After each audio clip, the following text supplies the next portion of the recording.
Madame ما خلت شيء قلت son pétini sur le قالت qu'est-ce qu'on a fait en matière de digitalisation des chambres. Elle a cité tous les programmes. Bon, il y a d'autres programmes heureusement qu'elle n'a pas encore cités. Sinon, les chambres de commerce, précurseurs comme d'habitude, on devance même les choses que normalement se font à l'extérieur. On essaie toujours, de par notre force à l'international, on côtoie donc les jumelages, on voit ce qui se passe à l'étranger, on essaie de dupliquer, sinon stimuler ce qui existe de bon à l'étranger pour le faire dupliquer chez nous. Donc, je prends l'exemple de la Chambre de commerce du Bizerte. En plus de ce qu'elle a fait, ce qu'elle a dit maintenant, Madame Basli, la Chambre de commerce a un programme avec le district transfrontalier avec l'Europe. On a une plateforme qui a été créée entre l'Italie et Bizerte, réseau entre les artisans de part et d'autre, trois structures nationales tunisiennes, trois structures de la Sicile. Donc, كنا في chambre de commerce, on essaie d'atténuer les procédures administratives pour les opérateurs économiques. On essaie de faire de sorte des cellules de veille et les موجودة toujours pour répondre aux attentes des opérateurs économiques. Donc, on le fait au quotidien.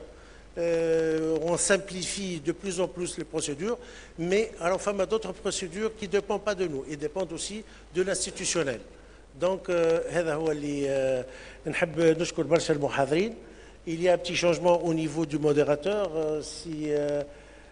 C'est Khalil Sharfi, donc à la place de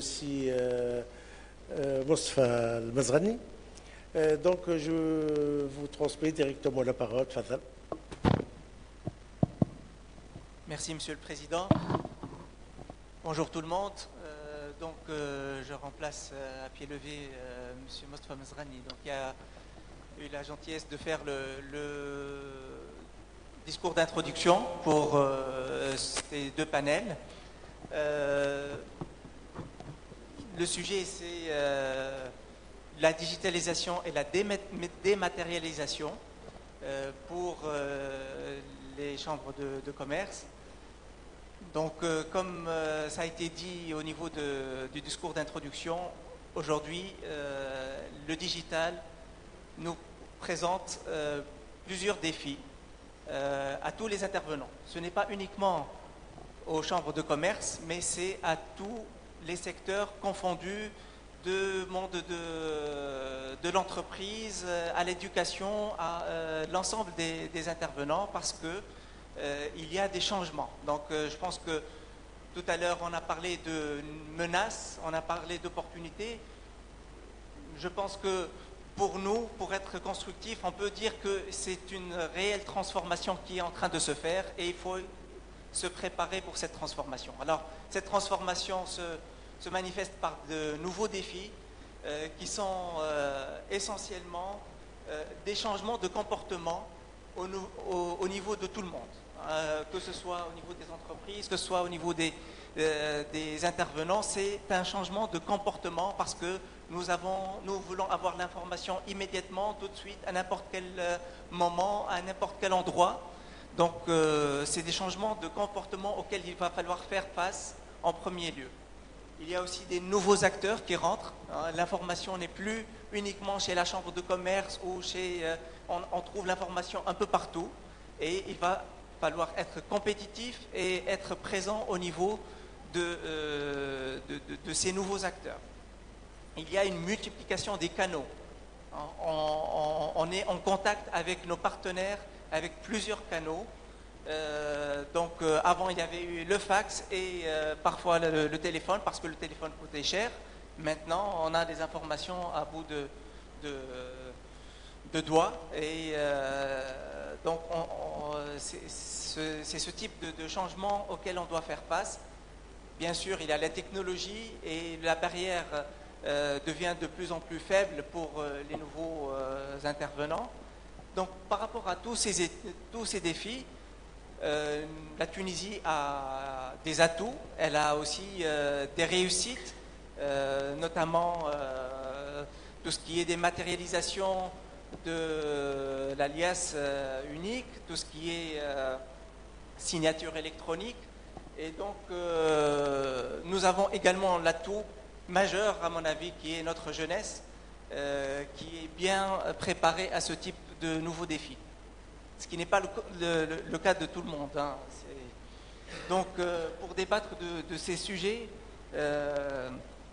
j'ai avec moi, j'ai le plaisir d'introduire donc Madame Céline Tlili, qui est la directrice générale de l'Agence nationale de certification électronique, Monsieur Khabeb Hadri, chargé du directeur au sein du ministère de Commerce, chargé du commerce électronique, Monsieur Philippe Suffin de la Chambre de commerce de Wallonie et vice-président de Belgium Chambers, et Monsieur Amin Turki, qui est le PDG de Highway, qui a travaillé sur les plateformes pour les chambres de commerce et d'industrie. Donc, je vais commencer par poser la question à Madame Céline pour nous dresser rapidement le cadre réglementaire pour la dématérialisation et donc tout ce qui est nouveaux services possibles, les nouvelles possibilités qu'offre cette réglementation pour l'ensemble des intervenants sur le volet électronique. D'abord, je tiens à dire bonjour à tout le monde. Je commence peut-être par présenter l'agence, la NCE. Donc, l'agence, c'est l'autorité nationale de certification électronique, c'est-à-dire qu'on se porte comme un tiers de confiance dans tout document qui est signé avec une signature électronique. C'est la NCE qui va vous donner les moyens pour pouvoir signer, apposer une signature électronique sur les documents électroniques, et c'est elle qui va porter aussi les informations nécessaires pour valider cette signature. Essayer de savoir si cette signature elle a réellement été faite par le signataire et si elle est valide dans le temps, parce qu'on va voir aussi que la signature électronique, elle est limitée par une durée de vie. Donc la loi de la signature électronique, elle date depuis l'année 2000, c'est la loi 83 de l'année 2000, dans laquelle on parle de signature électronique fiable pour la personne physique et la personne morale, entreprise. Elle parle également des certificats de signature électronique. Donc vous venez acheter comme une carte d'identité, on va dire, carte d'identité qui va prouver votre identité sur le net.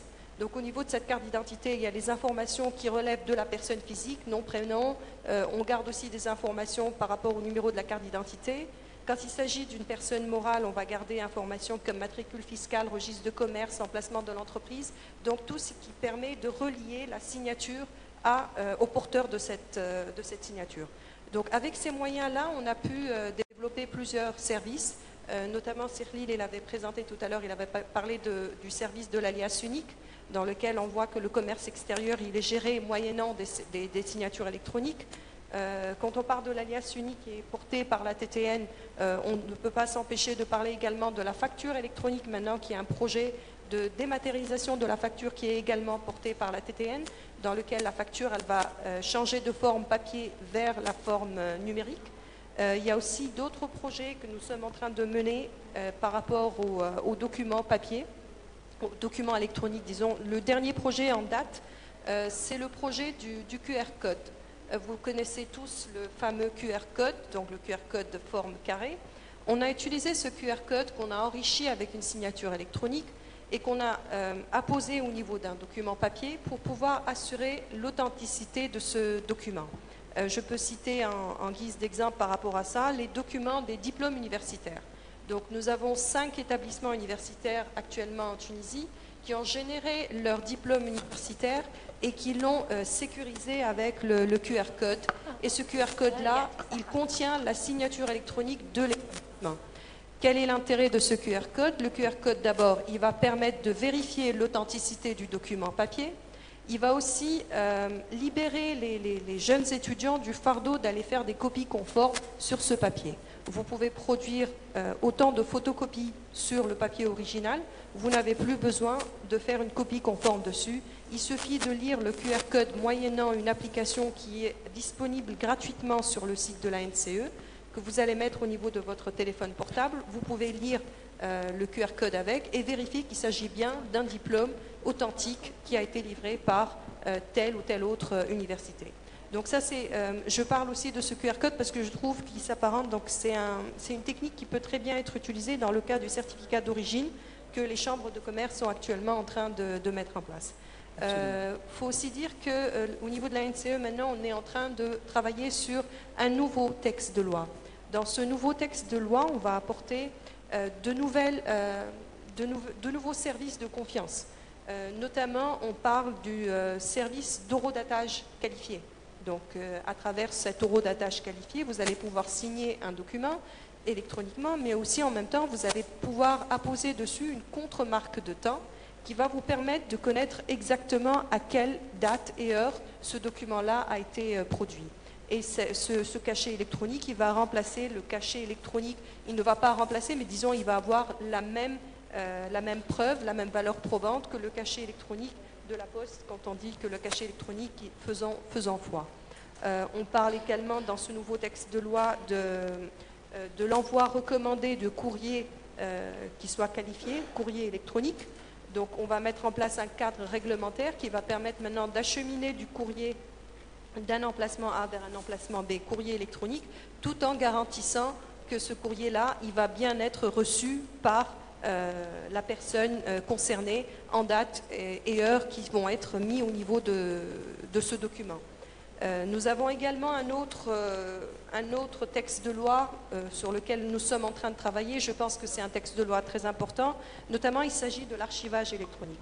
Il faut juste ajuster votre micro pour que tout le monde puisse... Oui, d'accord, je m'excuse. Donc, je parle de l'archivage électronique parce que là, on est en train de parler de la digitalisation. On veut passer du format papier vers le format numérique. On sait très bien que dans le format de papier, on a l'habitude d'archiver les documents, de les garder et de prendre ces documents-là, de les ramener en cas de litige. Il va falloir maintenant passer au format numérique. Il faudrait que ce format numérique ait la même valeur probante.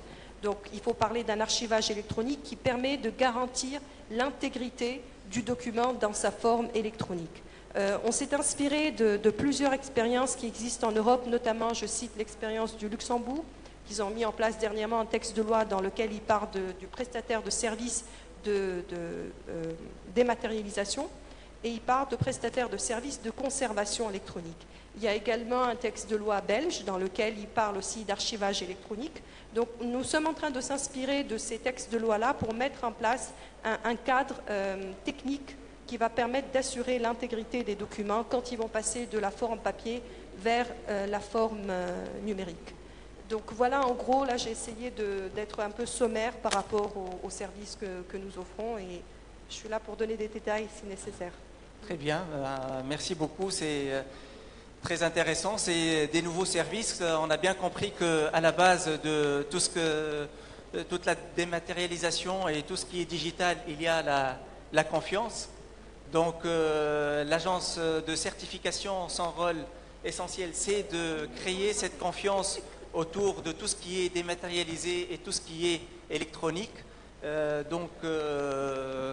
C'est un rôle très important justement et je vous propose d'alterner entre le public et le privé pour donner la parole à monsieur Philippe Sunen pour nous parler de l'expérience en Belgique et de la Chambre de commerce de Wallonie pour les services digitaux. Merci de me reconnaître la qualité de privé et bonjour et merci à tous d'être restés. Donc très simplement, j'ai un avertissement à faire et je ne serai pas long, c'est de dire que les chambres de commerce en Belgique sont privées. Les entreprises belges ne sont pas obligées de s'y inscrire et dans nos critères d'accréditation, pour pouvoir continuer à porter le nom de chambre de commerce, nos revenus ne peuvent pas provenir à plus de 25% des fonds publics. Donc c'est une manière de matérialiser, pour le dire, une certaine indépendance par rapport au pouvoir public. Donc nous devons nous battre pour que les entreprises respectent et utilisent et soient attirées par nos services. Et c'est un peu dans cet esprit que nous avons lancé des programmes de digitalisation et de dématérialisation.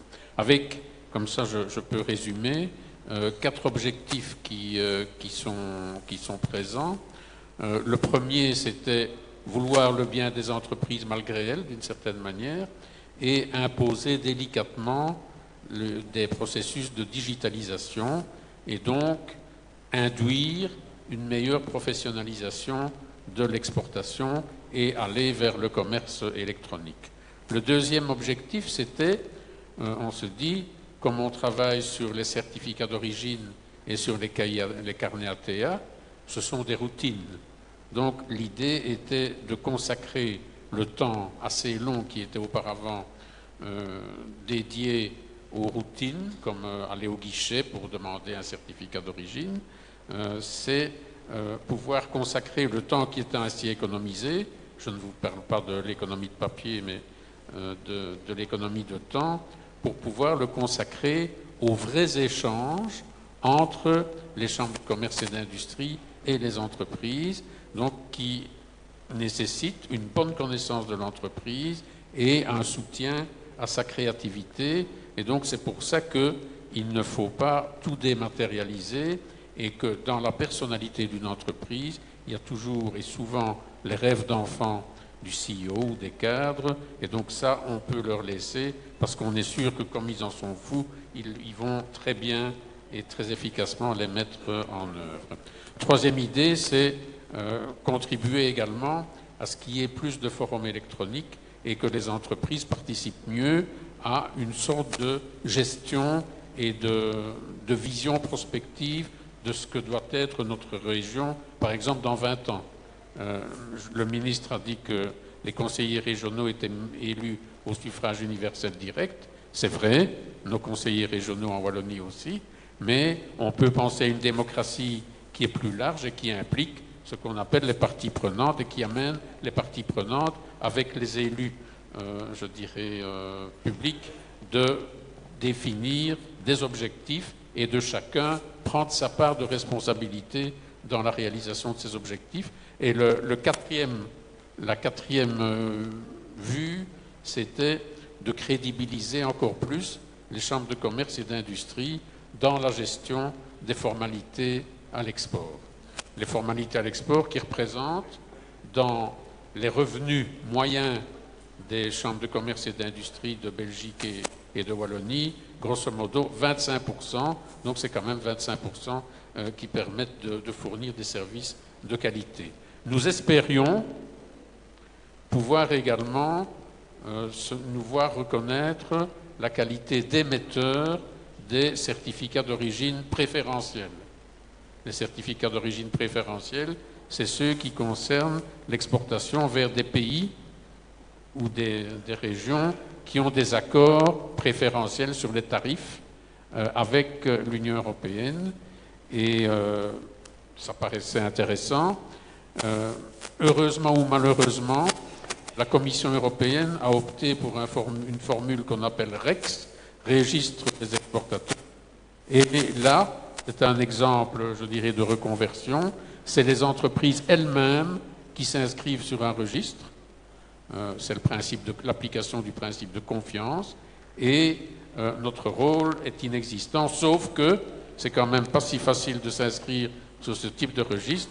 Nous comptons mettre en place des formations pour que les entreprises puissent le faire correctement, tout comme par rapport à l'actualité de la digitalisation, nous commencerons bientôt à mettre en place des formations pour les entreprises quant au respect de la nouvelle directive européenne dite GDPR, qui est la protection des données personnelles avec la digitalisation, où si vous envoyez un mail à quelqu'un qui estime qu'il ne devait pas le recevoir, parce que vous déteniez son adresse personnelle, il peut vous assigner et vous faire payer des pénalités très méchantes. Ça s'applique également aux entreprises. Donc, en 2 mots, pour les certificats d'origine non préférentiels, on a commencé en 2007 à prendre des conseils chez quelqu'un que vous reconnaîtrez peut-être en tant que société Deloitte.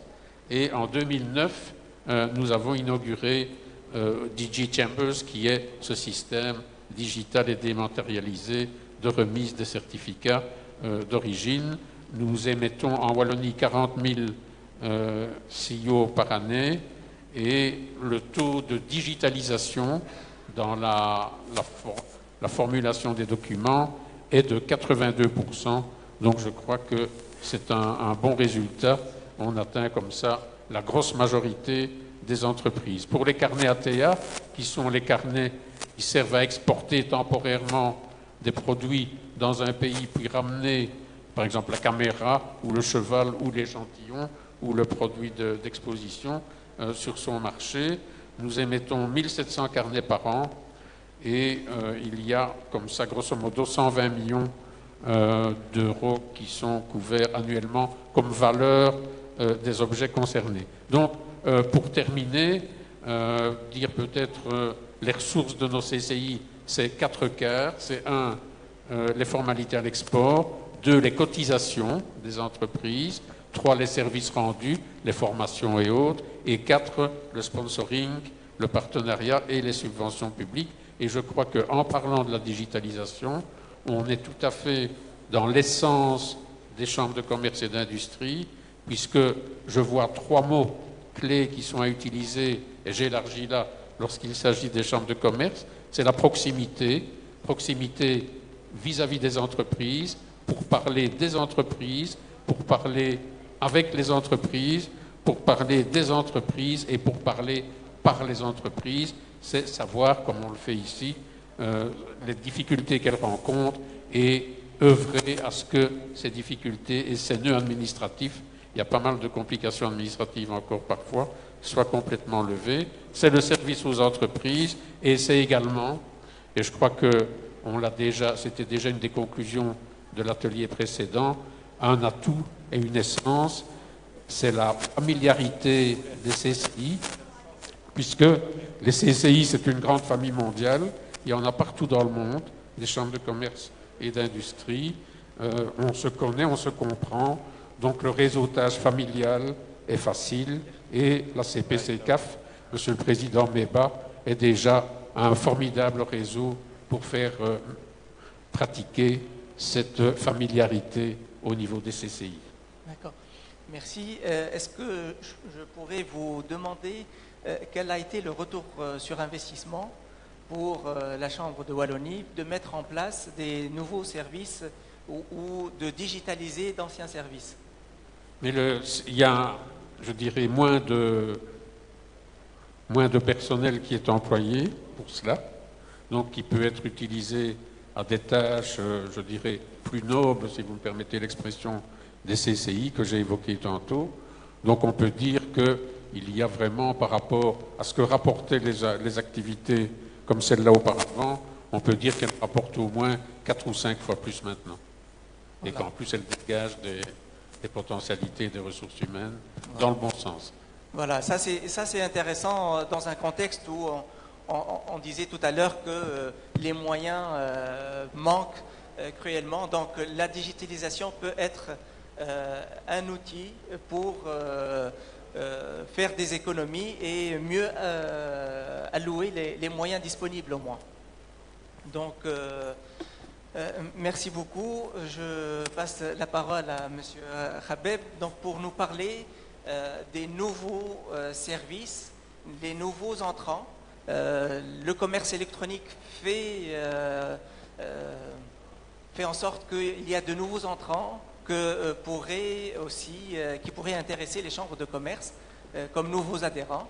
Donc, comment se positionne le commerce électronique et quelles sont ses perspectives donc, pour la prochaine période? Donc, merci beaucoup, Khalil. Tout d'abord, je voudrais remercier cette initiative. Donc, si Mounir Mokhar tout à l'heure Parce qu'on a commencé ce forum, il a mentionné qu'on a Ajustez certaines le chambres de commerce qui ont démarré depuis les années 80.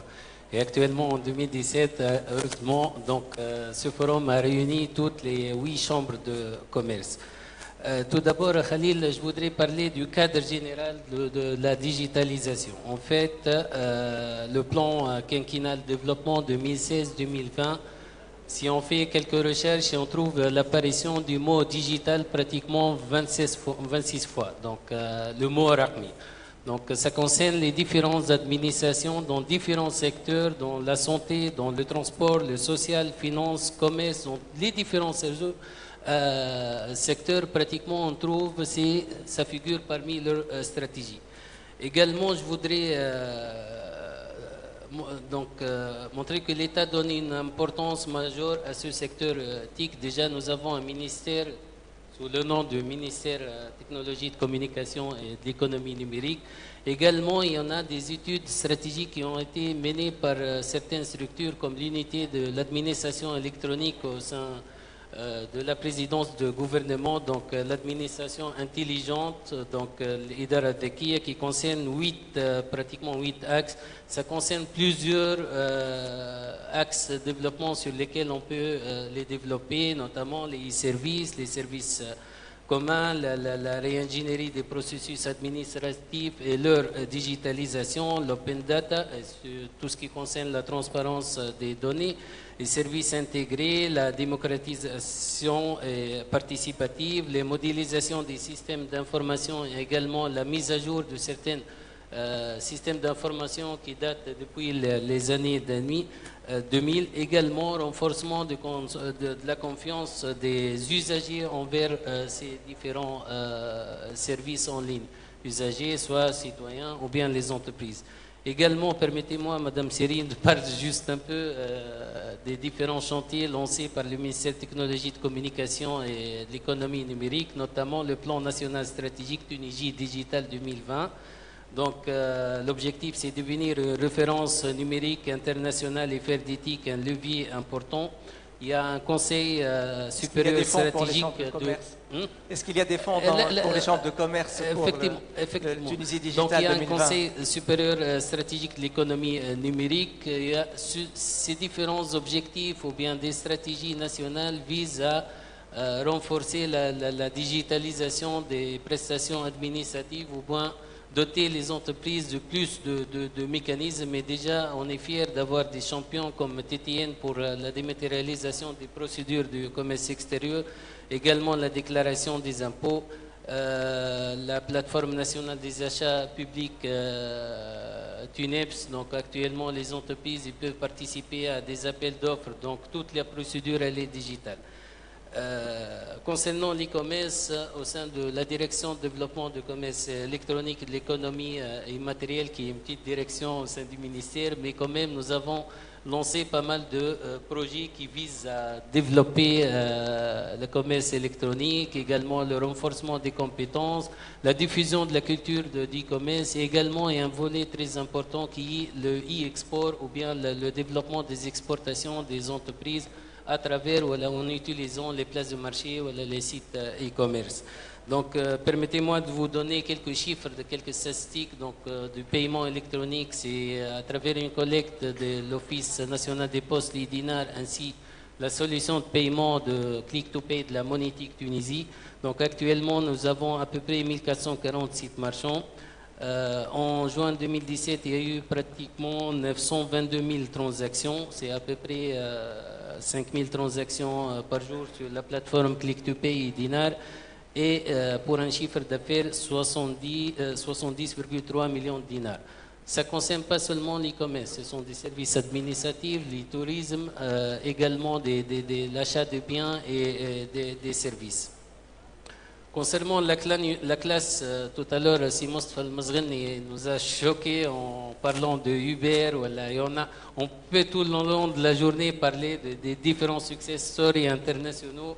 Donc, il y a l'UNICTAD qui est Mu'tamar al-Umam Muttahida al-Tijara wa al-Tanmiya qui classe à chaque année, il lance un index B2C e-commerce index. La Tunisie, elle est classée 79 places. Donc elle a fait un recul réellement, mais elle a gardé sa place comme la première sur la région du Grand Maghreb. Également la troisième sur l'Afrique après les îles Maurice ainsi que le Sud-Afrique. Avec l'implication des chambres de commerce, je pense qu'on peut aller gagner quelques places encore. Concernant l'implication des chambres, nous avons lancé un projet, à titre d'exemple, je vous donne le projet qu'on a lancé avec la coopération italienne qui vise à renforcer les compétences des cadres administratifs. Déjà, on a lancé un avis de manifestation qui a concerné également les chambres de commerce, les 8 chambres, les institutions sous la tutelle du ministère du Commerce. Donc, c'était le constat qu'il faut bien miser sur la formation des différents cadres afin qu'ils puissent réellement donner un plus, assister, encadrer et accompagner les entreprises dans cette transformation digitale ou cette transition ou avoir au moins l'e-commerce. Malheureusement, il y a seulement 3 personnes, je pense, qui ont participé des différentes chambres. Et ces participants, ils ont eu un executive master d'une université en Italie de renommée. Donc, quand même, on vise réellement à répéter cette expérience afin de moins renforcer les compétences des cadres administratifs. Également, il y a eu pas mal d'initiatives qui sont à saluer, lancées par les chambres de commerce, notamment la plateforme, comme l'a dit Madame Basli, donc également le portail de la chambre de commerce Tunisia Trending lancé par la chambre de commerce Tunis. Également, il y a le forum qui a été lancé par la chambre de commerce d'industrie du centre, donc le forum Export qui réunit les différents acteurs afin de développer cette culture, disons, et à exporter. Dans ce même sens, nous avons un projet financé avec le Fonds de Deauville qui vise à développer les exportations des PME tunisiennes, donc à travers un échantillon de 200 entreprises, à être présents sur les grandes places de marché virtuelles. Vous connaissez Alibaba, TradeKey, eBay, Amazon. Donc l'objectif au moins c'est intégrer cette culture de la présence au moins dans ce genre de plateforme et déclencher des opérations, des exportations à travers ces places de marché. En même temps, nous avons formé pratiquement 19 conseillers en exportation. Il y a même des conseillers qui ont lancé des cursus de formation au sein des universités sur les places de marché virtuelles. Il y a énormément de projets que nous sommes en train de travailler, notamment Easy Export au ministère de Technologie de Communication avec la Poste tunisienne, Ecom Africa. Également, nous sommes en train de travailler sur la mise à jour de certains cadres juridiques, puisque nous avons pris l'habitude de travailler selon les procédures traditionnelles. Donc, au ministère, à chaque fois, nous avons une unité d'assistance et d'encadrement des jeunes promoteurs ou bien des entreprises. À chaque fois, on se trouve, donc, on ne peut rien faire puisque le cadre légal il est interdit. Par exemple, lancer des startups comme Blablacar ou bien la possibilité de faire des locations de voitures entre particuliers ou bien également, même actuellement, il y en a des activités qu'on ne trouve pas réellement leur cadre réglementaire, notamment tout ce qui est classified, les annonces ou bien les sites de vente entre particuliers ou bien le phénomène qui prend de l'ampleur sur tout ce qui est échange entre particuliers sur les réseaux sociaux.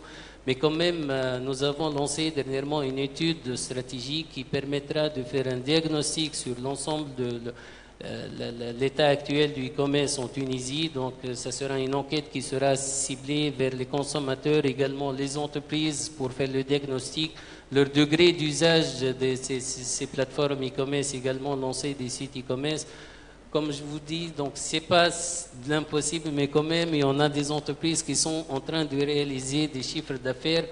C'est vrai, parfois, c'est pas des procédures donc claires, donc il faut jongler, notamment le cadre, par exemple, le fait de pouvoir exporter des produits de l'artisanat en dehors de la Tunisie. Donc, le minimum, on devrait intégrer une solution de paiement adaptée à la clientèle étrangère. Malheureusement, nous n'avons pas accès à PayPal ou bien d'autres services paiement, mais quand même, vous avez vu dernièrement le discours de Monsieur le Président du gouvernement, donc le fait de permettre à certaines entreprises d'avoir des comptes en devise, et quand même, donc il ne faut pas trop serrer fermer et bloquer donc la possibilité. Il y a énormément de potentiel de la part des jeunes, également des entreprises, et ils sont en train de réaliser des chiffres grâce aux réseaux virtuels, les places de marché virtuels, mais quand même, ce sont des quelques cas. Il faut trouver des solutions pour au moins généraliser l'accès à toutes les entreprises. Avant de finir, donc juste 2 recommandations.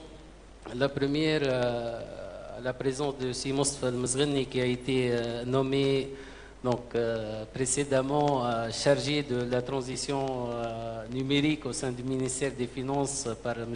Allah yarhamou aussi Slim Sheker.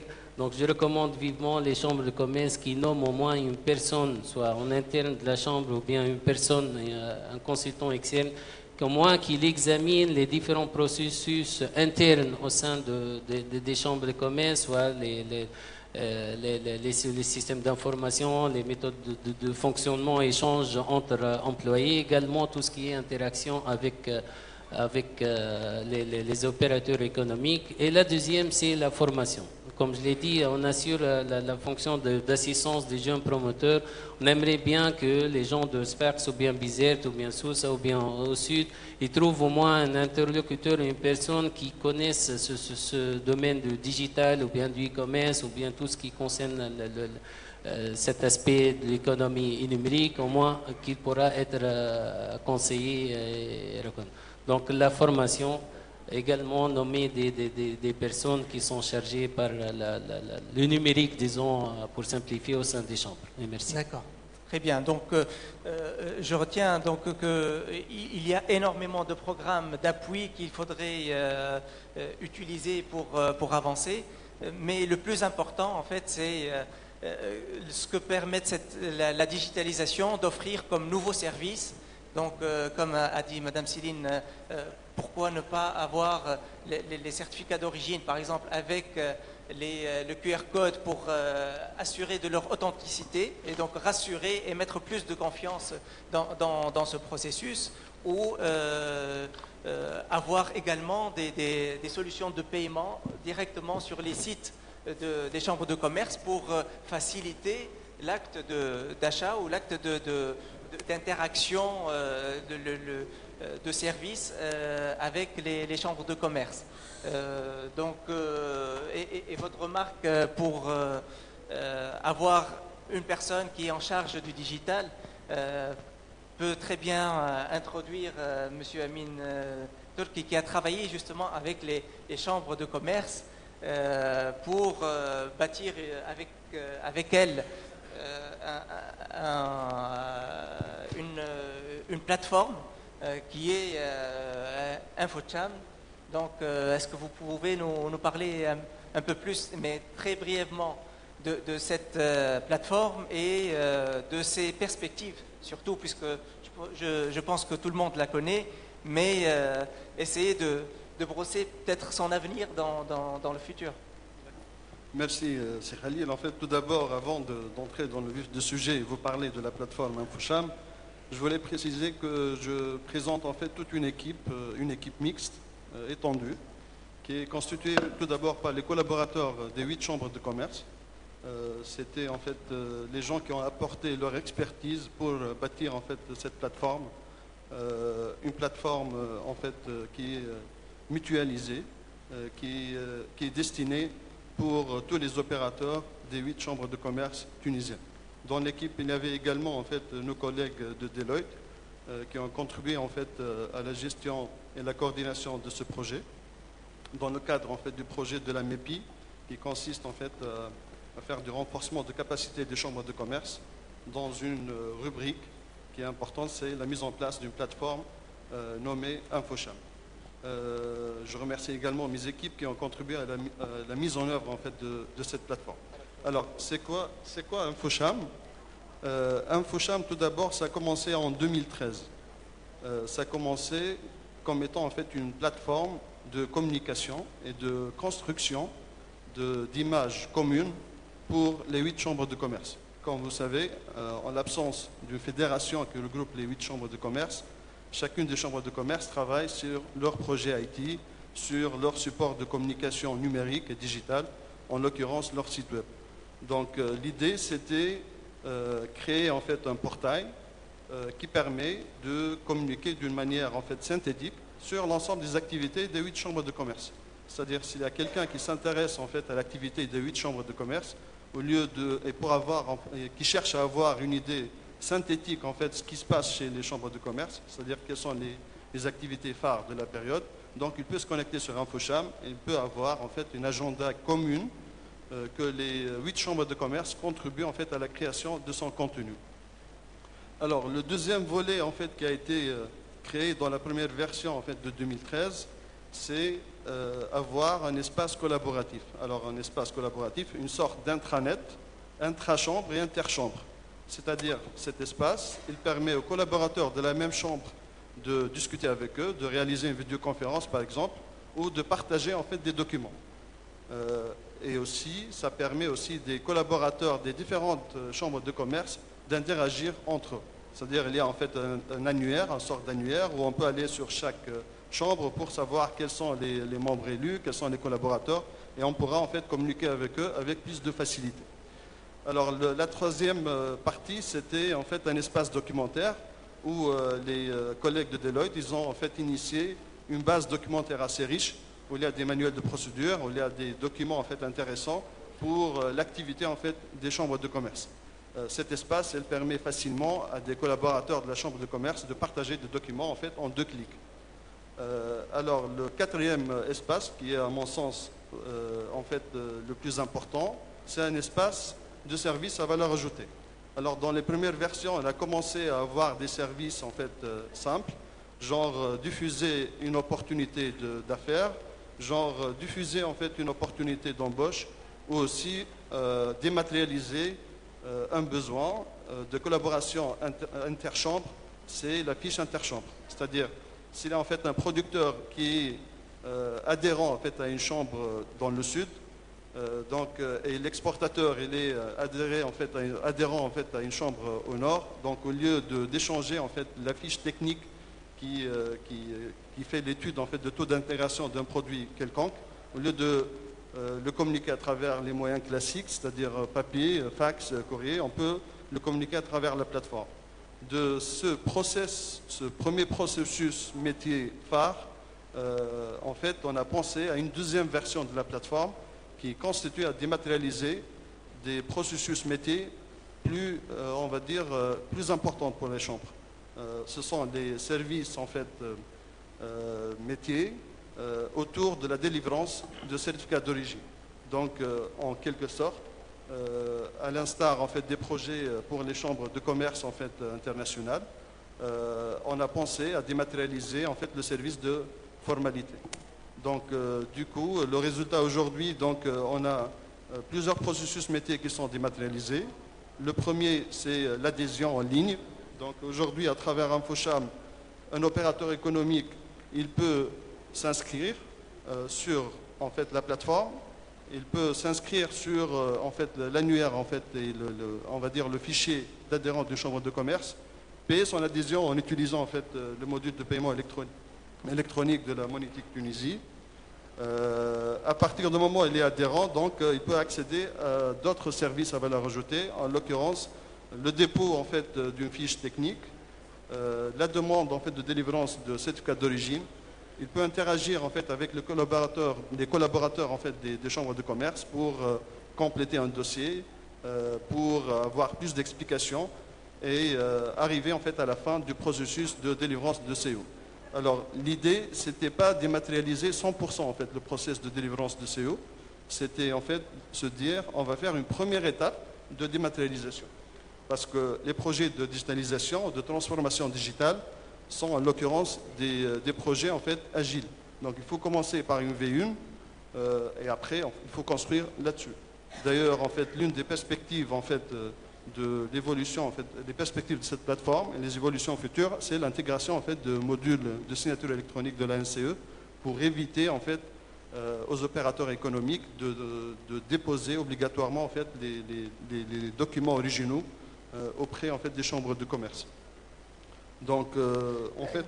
Un mot sur le degré d'utilisation de la plateforme, combien d'utilisateurs, combien Alors aujourd'hui, en fait, on vient de finir en fait la mise en production en fait de la plateforme. On a commencé avec 4 chambres pilotes. Déjà, en fait, les 2 mois derniers, en fait, déjà, on a commencé en production avec des opérateurs économiques qui se sont réellement inscrits sur la plateforme et qui ont fait leur demande, en fait, plutôt leur dépôt de fiches techniques de leurs produits à travers la plateforme, et que le taux d'intégration a été calculé à travers la plateforme et que la demande plus tard de CO a été produite à travers la plateforme. Donc en termes de taux d'utilisation, en fait, on est au début en fait, du chemin de l'exploitation. Justement, en fait, pour réussir le projet, donc, il y a d'autres étapes qui nous attendent. Comme elle disait tout à l'heure, Madame Basli, donc, il faut beaucoup de volonté. Je dirais pour réussir en fait, cette deuxième phase du projet en fait, InfoCham, il faut 3 types de volonté. Il faut la volonté du top management des chambres de commerce. Il faut qu'ils adhèrent en fait, à ce projet et en fait, inciter en fait, leurs collaborateurs à utiliser en fait, une telle plateforme. Il faut la volonté des collaborateurs qui sont tous les jours derrière la plateforme pour l'utiliser. Donc il faut trouver les arguments et la motivation en fait, pour ces collaborateurs. Et aussi, il faut la motivation des opérateurs économiques. Alors pour trouver, pour en fait, créer la volonté des opérateurs économiques, il faut créer l'intérêt en fait, d'utiliser cette plateforme. Ou bien en fait, changer un peu la réglementation pour rendre le passage des opérateurs économiques qui font un certain volume de passer obligatoirement par une plateforme telle que InfoCham. Alors pour cet exemple, pour ce cas précis, je peux citer l'exemple de déclaration en fait, d'impôts en ligne. Donc aujourd'hui, une entreprise tunisienne qui a un chiffre d'affaires qui dépasse 1 million de dinars par an, il est obligé de faire cette déclaration en ligne. Donc je pense, dans un premier stade, donc, il faut entrer en production et après inciter et pourquoi pas obliger les opérateurs économiques à utiliser InfoCham. Très bien. Effectivement, je pense que l'usage fera en sorte que les opérateurs trouveront leur intérêt pour ne pas se déplacer, pour avoir leur service à distance, en ligne, et puis également répercuter les vrais coûts sur les opérateurs est quelque chose qui est tout à fait logique, puisque on vient de voir dans l'expérience en Wallonne que finalement, pour la Chambre de commerce, offrir un service en ligne requiert beaucoup moins d'efforts que offrir un service de visu. Donc, c'est tout à fait logique que les chambres puissent offrir leur service de visu plus cher que leur service en ligne, et l'intérêt y sera automatiquement. Merci aux panélistes pour cette première approche. On va prendre peut-être quelques questions dans la salle pour interagir et voir comment on peut mettre en place plus de services au niveau des chambres. Donc, il y a une question ici.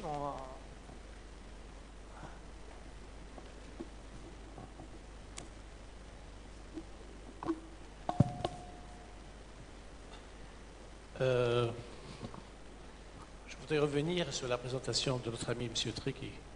Il y a 2 aspects dans la gestion d'une chambre de commerce ou d'un groupe de chambres de commerce. Il y a la partie documentaire, et là je n'ai aucun souci par rapport à l'efficacité de cet aspect. Je pense que techniquement vous maîtrisez parfaitement cet aspect. Je pense que le talent d'Achille, la faiblesse qui existe encore, c'est la collecte de l'information économique pertinente et sa mise à disposition, aussi bien auprès des chambres de commerce qui font partie de cette plateforme qu'auprès de l'opérateur économique. Ce qui nous manque, et ça peut-être c'est l'un des éléments que je verrai plus tard, parce que j'ai un petit peu parcouru ce que vous avez fait, mais il y a quand même quelques éléments d'ombre qui sont restés pour moi non pas éclairés. Peut-être que j'aurai une discussion avec vous plus tard par rapport à ça. C'est qu'il nous manque, par rapport à ce que vous avez fait, c'est une vraie base de gestion de connaissances, un KM très développé. Nous n'avons pas ça dans notre culture institutionnelle, de créer des KM. Même dans les entreprises privées, il n'y a rien. C'est-à-dire quand quelqu'un part, tout ce qui a été fait pendant 100 ans, il est dilapidé quelque part, on ne le retrouve plus. Si demain on veut savoir qu'est-ce qui s'est passé pendant il y a 2 ou 3 ans, dans une mission, une visite ou une prospection qui a été faite, il y a une très grande difficulté de retrouver ces informations. Il y a aussi une grande difficulté d'avoir accès à des experts métiers, des experts secteurs ou des experts marchés. Il faudrait les identifier, il faudrait les mettre à la disposition de cette plateforme pour que ce soit efficace. Donc oui, la partie électronique, numérisation, digitalisation, c'est bien. Maintenant, ce n'est pas ça qui va vraiment créer de la valeur ajoutée. La valeur ajoutée viendra de l'accès à une information pertinente et utile et qui est pérenne. Voilà. Très bien. On va voir s'il y a d'autres questions. On va prendre plusieurs questions à la fois. C'est peut-être... il se fait un peu tard et puis les gens sont pressés pour partir. Voilà. Bon, je vais donner donc à Amine pour répondre tout de suite. Alors, vous avez évoqué en fait un sujet qui est très pertinent, c'est la gestion de connaissances. Aujourd'hui, quand on est dans une entreprise privée ou publique, quand quelqu'un qui a fait une carrière, il part avec en fait toute une histoire, avec des expertises, avec tout un savoir-faire. Alors, pour cela, en fait, il y a une science aujourd'hui, c'est la gestion de connaissances, qui fait l'objet de plusieurs sujets de recherche. Comment modéliser en fait ces expertises dans un système d'information? Alors, est-ce qu'InfoSham aujourd'hui répond en fait à cette problématique? À mon sens, oui, mais pas à l'état initial. Parce que pour parler d'une gestion de connaissances, il faut une histoire à travers cette plateforme. Donc aujourd'hui, déjà on s'est basé sur la connaissance des experts et les collaborateurs des chambres de commerce pour modéliser les processus métiers. Donc c'est déjà en fait une étape. Deux, quand en fait cette plateforme elle sera utilisée pour l'activité de délivrance de certificat d'origine, certainement elle va servir pour des sujets de recherche, pour chercher des informations bien précises et avec la fiabilité qu'il faut. Aujourd'hui, quand je vois en fait quelques présidents de chambres de commerce demandent les états de statistiques, il y a des équipes qui travaillent là-dessus. Donc ils extractent en fait les données de production, ils font des croisements, des fichiers Excel dans tous les sens pour avoir un état. Déjà, l'état des statistiques n'est pas en fait généré d'une façon instantanée. Alors dans InfoSham, dans une première version, déjà on a prévu la génération en fait des états et des tableaux de bord, des états de statistiques, tableaux de bord en fait qui peuvent servir à l'instant T pour prendre en fait les mesures nécessaires en termes de, par exemple, promotion de commerce électronique ou en termes en fait d'action, en fait de formation, d'assistance des chambres de commerce. En ce qui concerne la recherche des experts, à travers la plateforme, on a pensé à créer un annuaire des experts qui est accessible pour les collaborateurs des chambres, qui est accessible également pour les experts externes qui peuvent avoir un compte sur la plateforme et qui aussi pourra demain être exploité par les opérateurs économiques. Alors il y a autre chose, la plateforme n'exclut pas en fait des acteurs externes. D'ailleurs, les experts, notamment nos amis de Deloitte, ils ont des comptes sur la plateforme pour échanger avec les opérateurs, plutôt avec les chambres de commerce dans le cadre du projet de la MEPI. Autrement dit, tout échange documentaire, ça se passe à travers un espace, un sort de SharePoint documentaire avec un workflow documentaire qui permet d'échanger en fait des documents dans le cadre de réalisation du projet. Et à mon avis, c'est un exploit. Pourquoi? Parce que ça évite d'utiliser des moyens classiques comme par exemple les emails, d'accord, ou l'envoi du papier. Et je pense, après 10 ans, quand on aura besoin de en fait, exploiter une information en ce qui concerne le projet de MEPI de 2013, on va les trouver facilement parce qu'ils sont stockés d'une façon électronique et sécurisés dans un espace bien déterminé. Alors il y a autre chose, tous les documents en fait papier qui font l'objet en fait d'une étude dans le cadre de délivrance du certificat d'origine, ils sont numérisés et ils sont stockés dans un jet. Et ça va aider en fait les chambres de commerce à avoir une base documentaire qui servira pour des études et ça aide également les entreprises parce que la problématique de gestion de connaissances, c'est une problématique de l'entreprise. Quand le responsable export qui a travaillé pendant 10 ans sur l'activité de délivrance de certificat d'origine, il part à la retraite ou il change d'employeur, il part avec un savoir-faire. Alors, son collègue qui va le remplacer, à travers InfoSham, il va trouver tout l'historique de toutes les activités réalisées à travers la plateforme. Et à mon sens, ça va aider l'entreprise en fait à capitaliser sur l'expertise de ses collaborateurs. Alors je voulais aussi aborder un autre sujet, qu'on a pensé de réaliser une plateforme qui n'est pas en fait fermée, mais qui est plutôt ouverte sur son environnement. Déjà, quand on a parlé tout à l'heure de la diffusion d'informations numériques, c'est-à-dire par exemple, on va communiquer sur un événement, sur le forum, chaque chambre de commerce, elle peut communiquer un article sur son site web. Et quand il s'agit en fait d'un événement spécifique à une chambre de commerce, qu'elle veut le diffuser sur la plateforme, comment elle va faire? Le moyen classique, c'est éditer un article sur son site web et un deuxième article sur InfoCham. Pour cela, on a pensé à faciliter les tâches des éditeurs et développer un connecteur entre les sites web des chambres de commerce et la plateforme InfoCham. C'est un connecteur qui est en production, qui est très bien utilisé par la chambre de commerce de Nabeul. D'ailleurs, j'invite les autres chambres de commerce qui sont en fait en train de refaire leur site web à exploiter ce connecteur. Parce qu'à travers ce connecteur, vous allez trouver plus de mécanismes, plus d'automatisme, je dirais, pour alimenter InfoCham. InfoCham également, en fait, il va s'intégrer avec un CRM qui est en cours de réalisation. C'est un CRM mutualisé qui essaie de délivrer une version standard qui répond, je dirais, à 80% des besoins des chambres de commerce. Ce CRM également, on a prévu un connecteur entre ce CRM et InfoCham. C'est-à-dire demain, s'il y a un opérateur économique qui va s'inscrire sur la plateforme InfoCham, on va le trouver systématiquement dans la base de données du CRM. Ou bien s'il va changer son numéro de téléphone, l'information elle va être transmise à la base du CRM. Également, en fait, cette plateforme elle peut être ouverte sur les autres plateformes et des projets des chambres de commerce, à l'instar de Tunisia Trading, par exemple. Donc, ils peuvent avoir en fait une connexion entre InfoCham et Tunisia Trading. On peut avoir également en fait des affaires qui peuvent être publiées dans un sens ou dans un autre, et ça va servir à promouvoir la plateforme et ce genre de plateforme. Sur par exemple, un événement, je dirais à titre d'exemple, Medibat par exemple, je sais qu'ils ont leur propre plateforme. On peut prévoir aussi des connecteurs sur la plateforme en fait Business Trade de Chambre de commerce du centre. On peut prévoir en fait également la même chose. Donc voilà, j'espère que j'ai répondu à votre question. Très bien. Est-ce qu'il y a d'autres questions? En attendant, je vais donner la parole à Madame Céline donc pour ajouter un point. Je voulais juste ajouter un point par rapport, parce que là je vois que je ne fais pas partie de la chambre de commerce. On va dire que je viens du monde d'éthique. Et là, on essaye de voir comment l'usage d'éthique va servir aux entreprises qui travaillent dans différents domaines, exportatrices et autres. Et là, visiblement, je vois qu'il y a des problèmes qui sont internes à ces entreprises-là, qui n'ont rien à voir avec l'éthique. Mais toutefois, on peut utiliser les nouvelles technologies, la numérisation, pour essayer d'apporter des solutions à ces problèmes de partage d'informations, de partage de connaissances et autres.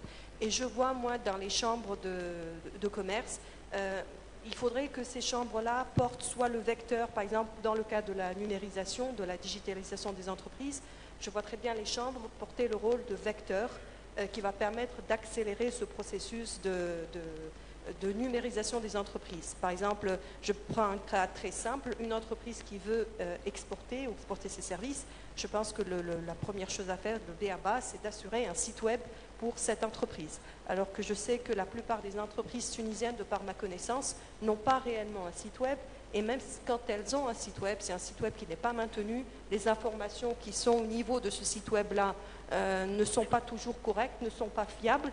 Donc si déjà le premier niveau n'est pas assuré, ça va être difficile d'aller dans le niveau plus haut de la numérisation. Donc je pense qu'il y a un vrai travail d'accompagnement qui doit se faire pour ces entreprises-là, pour les aider à se digitaliser, notamment à travers la mise en place des sites web, à travers l'usage des emails ou d'autres moyens de communication que vous voyez plus intéressants que les emails. Je vois très bien même avoir un portefeuille. Là, on est en train de parler de portefeuille d'entreprise numérique. Donc, l'identifiant unique de l'entreprise numérique qui va lui permettre d'avoir un ensemble d'activités numérisées. Donc, surtout le rapport de l'entreprise avec l'administration.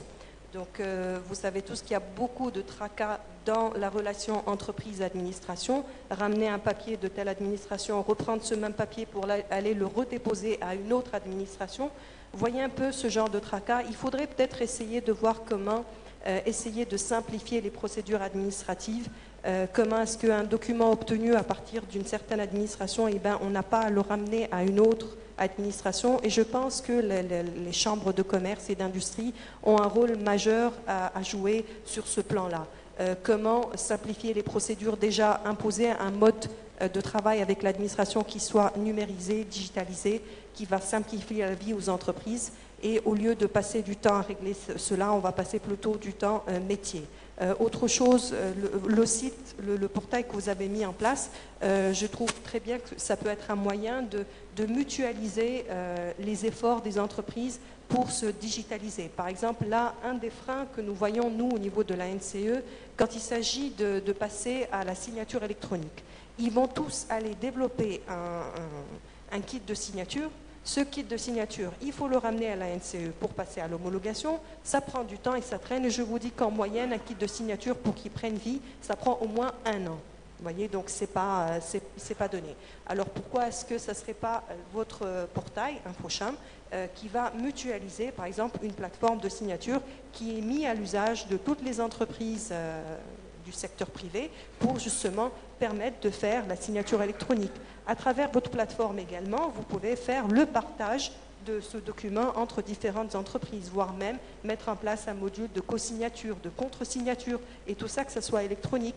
Et offrir également la possibilité par la suite de stocker, je ne dirais pas de stocker, mais de conserver, parce qu'il y a une différence entre les deux, de conserver ces documents-là numériques, signés dans des endroits où plus tard, en préservant leur intégrité, et que plus tard ces entreprises peuvent les utiliser pour accomplir d'autres actes, par exemple de commerce extérieur, pour s'exporter ou autre. Donc je trouve qu'il y a un grand travail à faire au niveau de la numérisation des entreprises qui ne fera qu'apporter un plus pour l'image de l'entreprise tunisienne. Donc, quand cette image-là, elle sera meilleure et pour le travail en interne et pour l'export. Donc, je pense qu'il va falloir, du moins là, je profite de cette occasion pour tendre la main aux chambres de commerce et leur dire que nous souhaitons mettre en place avec eux une convention de travail, de collaboration, pour essayer de voir comment nous allons pouvoir les accompagner dans ce processus de numérisation qui ne peut être que bénéfique pour l'ensemble des entreprises en Tunisie. D'accord. Donc on peut dire que aujourd'hui, pour avoir un certificat électronique, il faut se déplacer à la NCE, déposer un dossier et puis prendre le... Est-ce qu'on peut dire que les chambres de commerce pourraient être un relais demain pour enregistrer leurs adhérents directement sur place et faire l'interfaçage avec la... C'est ça. D'ailleurs, nous avons mis en place maintenant, il sera commercialisé bientôt en fin d'année, un portail qui va permettre de faire l'acquisition des certificats électroniques en ligne.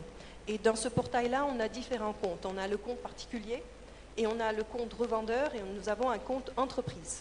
Donc, on voit très bien la chambre des commerces qui va se placer en tant que compte entreprise ou revendeur, là on va voir, mais on va avoir un seul vis-à-vis, et ce vis-à-vis-là, il va être une autorité d'enregistrement déléguée par rapport à la NCE qui va faire toute la démarche administrative nécessaire pour l'obtention des certificats. Sachant que maintenant, on va vers d'autres solutions techniques où le certificat ne sera pas forcément au niveau d'un support cryptographique, au niveau du carte ou de la carte ou du token, mais c'est un certificat qui peut être hébergé au niveau de la NCE. Vous avez accès à ce certificat à distance à travers votre mobile ou à travers un site web. Donc on va essayer de vulgariser, de faciliter le maximum l'accès à cette signature électronique. On est en train de travailler également sur un autre projet de signature à la volée, parce que vous allez peut-être acheter un certificat à 90 dinars et vous allez utiliser ce certificat 1 fois, 2 fois par an. Donc vous allez dire qu'il y a le coût, c'est cher, etc. On a mis en place une autre technique où il va y avoir la signature à la volée. Donc vous allez acheter, je ne connais pas le prix, on n'a pas encore discuté du prix, mais au lieu de donner 90 dinars, on va payer à la consommation. Donc tous ces modèles économiques-là, on est prêt à les revoir dans le cadre d'une convention qui va faciliter l'accès à ces services de digitalisation. Très bien. Je pense qu'il y a des perspectives. Il ne faut pas oublier, je pense que parmi les plus grands défis tels que aussi ont été signalés par Amine, mais je demanderai aussi à M. Philippe de nous en parler un peu dans la mise en œuvre, dans la façon de mettre en œuvre ces services électroniques, quels sont les ingrédients de réussite et comment on peut réellement faire en sorte que ces projets aboutissent. Parce qu'il y a beaucoup d'idées, il y a beaucoup de... Mais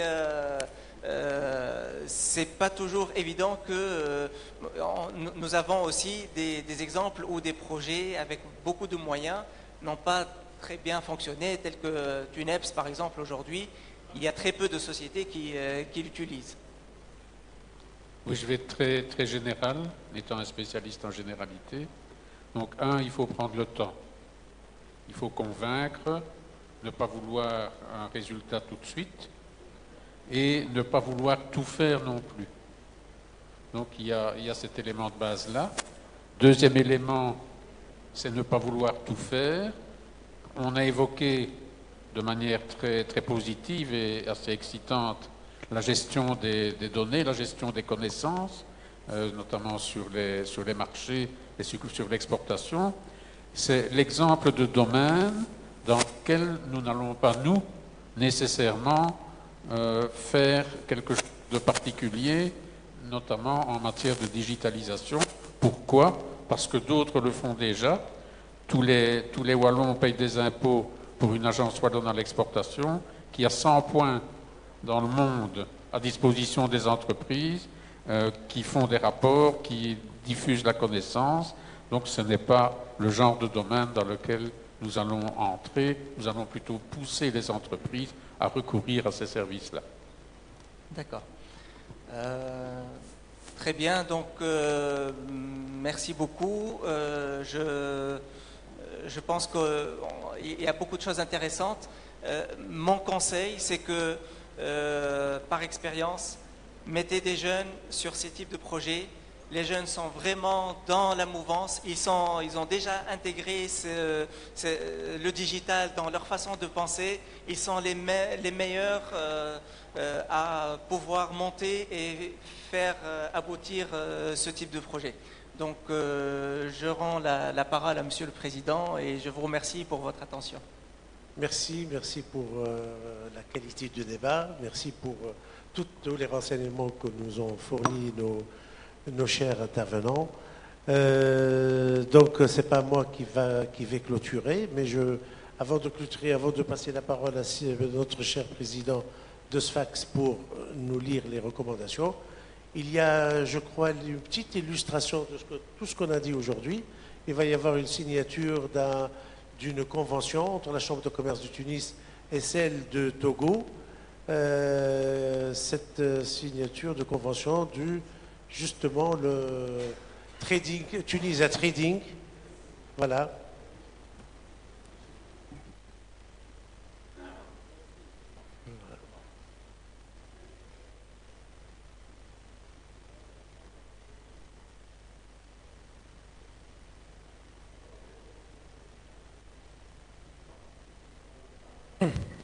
Avant de signer la convention qui nous lie avec la Chambre de commerce du Togo, donc nous avons reçu à la Chambre de Tunis pendant une semaine le collaborateur de la Chambre du Togo, donc qui a étudié la plateforme Tunisia Trading, qui bientôt va évoluer pour devenir Africa Trading et qui permet un peu l'illustration de tout ce qu'on a dit au niveau des chambres de commerce. On a quand même travaillé pendant ces années et c'est une plateforme qui permet réellement beaucoup de choses en matière d'exportation. Amine, tu aurais pu en parler beaucoup mieux que moi puisque c'est toi qui l'as développée, qui la connaît.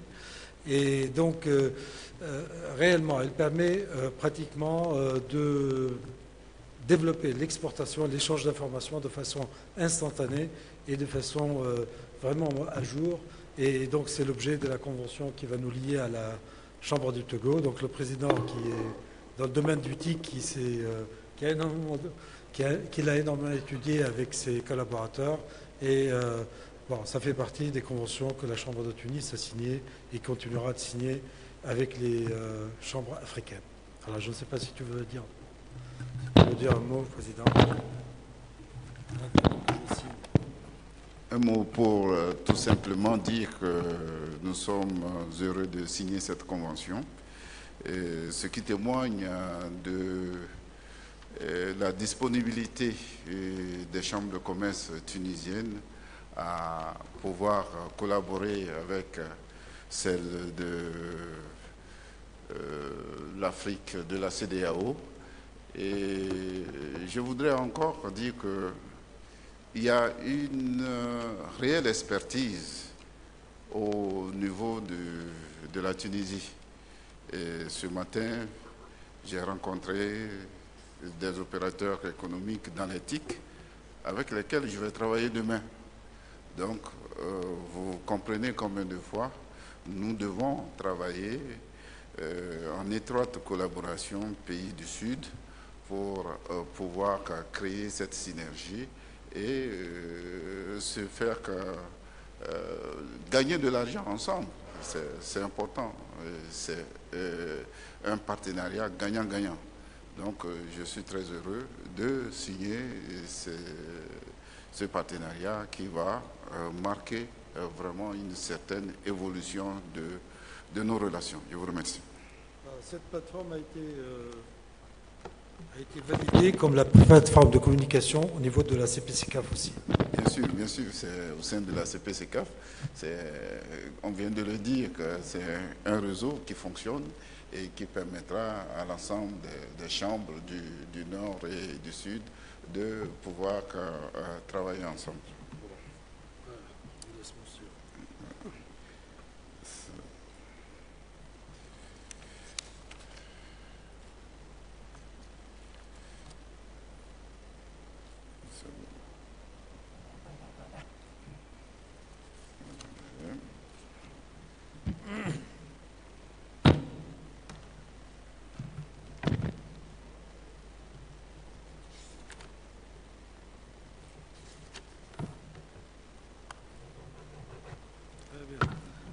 Merci, cher frère.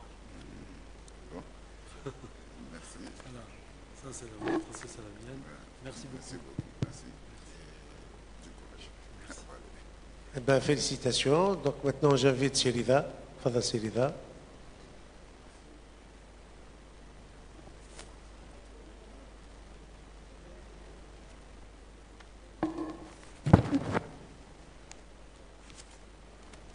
Vu d'ici, il n'y a pas beaucoup de monde.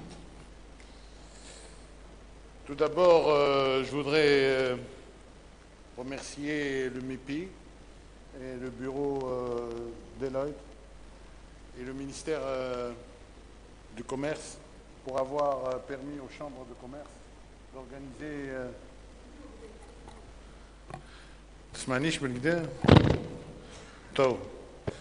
Je refais tout. C'est bon.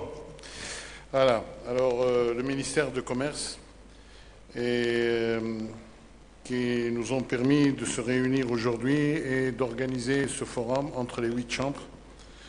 Aussi, tous les directrices et directeurs généraux des chambres, ainsi que tous nos personnels qui ont travaillé longtemps, avec Khlas, entre autres, pour pouvoir arriver à ce résultat qui est un premier forum, mais un très beau résultat. Déjà, il y a de la réussite et ça va continuer. Ça fait plaisir à voir.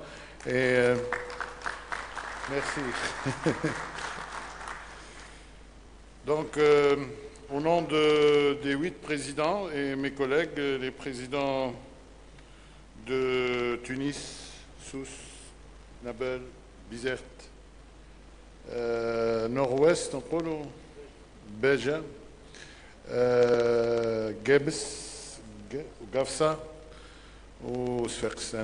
Donc, au nom de tous et avec un peu de concertation aussi avec tous nos opérateurs économiques qui étaient là, nous vous soumettons ces recommandations de ce forum. Alors, il y a eu 3 panels. Je vais vous donner tout azimut des recommandations. La nécessité de coordonner davantage entre les organismes de soutien. Bon, normal. de renforcer la synergie entre l'UTICA et les chambres de commerce afin d'aider à la création de l'emploi et de favoriser le développement économique. 4. De donner plus de prérogatives aux chambres de commerce et plus d'autonomie et de faire évoluer le monde de gouvernance des chambres. 5. Structurer le dialogue entre les différents acteurs économiques dans les régions. 6. Allouer une part des revenus des taxes des collectivités locales au CCI. 7. Permettre au CCI de gérer le registre de commerce à l'instar de ce qui se fait à l'étranger et dans quelques pays du monde. On en a beaucoup parlé, on a travaillé beaucoup sur ça, tout le monde a travaillé sur ça, tout le monde est sensibilisé. Vraiment, c'est limite tab. 8. De miser sur l'approche proximité qui est le point de clé de toutes les activités au profit des opérateurs économiques de la région.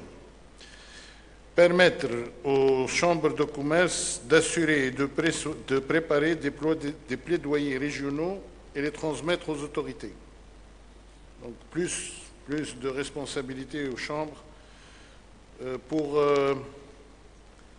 pour faire le lien et pour jouer le rôle de traducteur entre le secteur privé et l'État tunisien. 10. Déléguer aux chambres de commerce des prérogatives dans le cadre de la nouvelle loi PPP pour développer des services de proximité et de là leur notoriété et visibilité.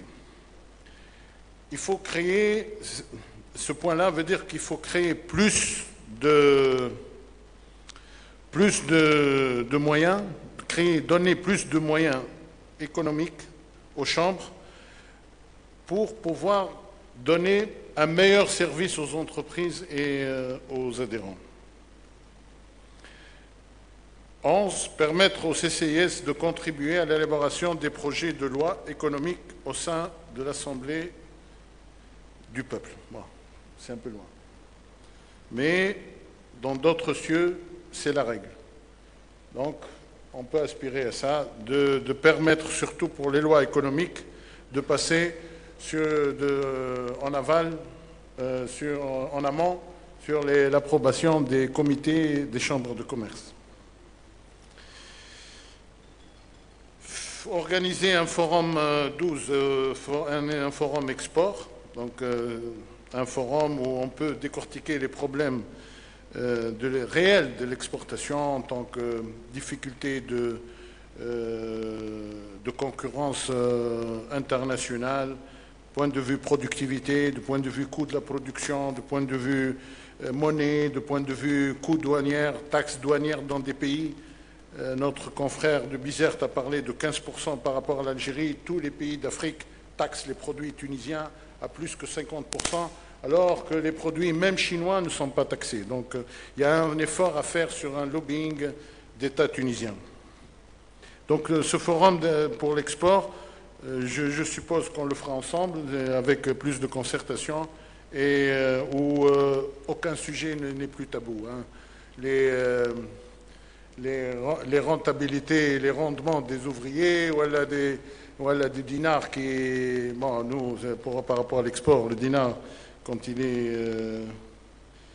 est dévalué par rapport à l'euro, est meilleur. Donc il faut mettre tous les problèmes réellement sur la table pour qu'on puisse ne plus seulement exporter que l'huile d'olive et les grenades et les dattes et les fruits de mer. Et on doit aspirer à un meilleur concurrentiel pour pouvoir exporter mieux. Restructuration des chambres de commerce tunisiennes. Donc, je pense que c'est ça, ce qu'on a retenu avec nos amis des autres chambres. Si j'ai oublié quelque chose, que vous voulez ajouter une autre chose, c'est le moment ou jamais. Donc, c'est comme on le dit. Maintenant, s'il y a quelque chose à ajouter, c'est le moment. Le prochain forum, oui. Alors, je règle l'affaire des recommandations. C'est bon, on s'arrête à ça. Voilà. Donc, j'annonce. Oui, c'est Fauzi.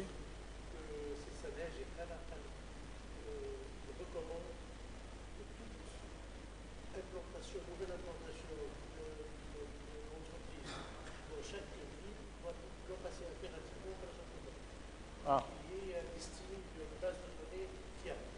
Sans contribution, gratuite.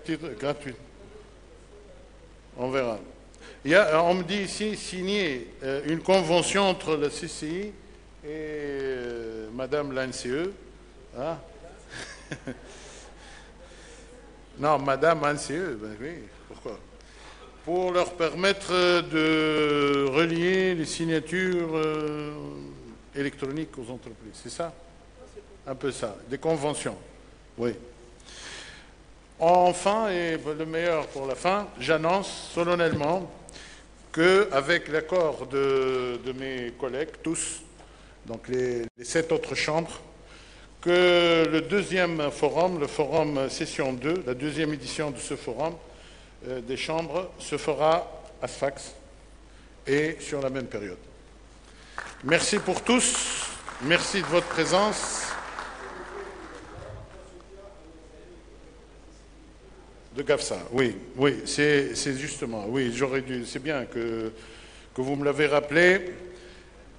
Bon, il faut qu'on va se réunir, les 8, les 7, et peut-être lui avec nous aussi, Youssef, et on va se réunir et on va essayer de trouver des solutions en interne avec les chambres, avec nos propres moyens et nos propres relationnels, mais aussi on va proposer, on va donner des propositions pour la tutelle, de sortir cette chambre de ce pétrin et surtout notre ami et collègue et notre cher ami, vraiment on l'aime beaucoup.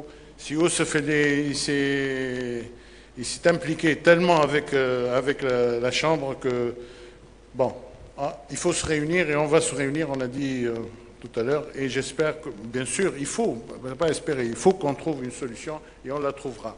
Merci pour tout le monde, merci de votre présence, merci d'être resté aussi longtemps et à l'année prochaine.